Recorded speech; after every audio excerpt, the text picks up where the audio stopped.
രണ്ട് പേരൻസും കരിയറിൻ്റെ പിന്നാലെ പോയാൽ അവരുടെ കുട്ടികളെ ആര് നോക്കും? എൻ്റെ പേരൻസ് എന്നെ വളർത്തിയത് അത്ര ഏറ്റവും നല്ല രീതിയിലല്ല എന്നുള്ളൊരു തോന്നലുള്ള ഒരു കുട്ടിയായിരുന്നു ഞാൻ.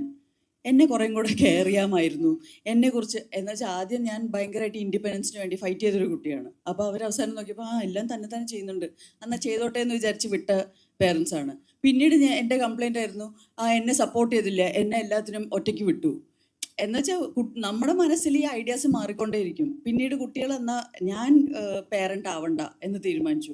പിന്നീട് വിചാരിച്ചു, ഓക്കെ, ഞാനിപ്പോൾ ഒരു കരിയർ പേഴ്സണാണ്. കരിയർ ഏറ്റെടുത്ത് കഴിഞ്ഞാൽ ഒരു ഡിസിഷൻ ഉണ്ട്. ഒരു കരിയർ പാത്ത് ഏറ്റെടുക്കണോ, ഒരു ഫാമിലി പാത്ത് എടുക്കണോ? ഇതൊക്കെ എൻ്റെ പേഴ്സണൽ ചിന്താഗതികളാണ്. അപ്പോൾ രണ്ട് പേരൻസും കരിയറിൻ്റെ പിന്നാലെ പോയാൽ അവരുടെ കുട്ടികളെ ആര് നോക്കും?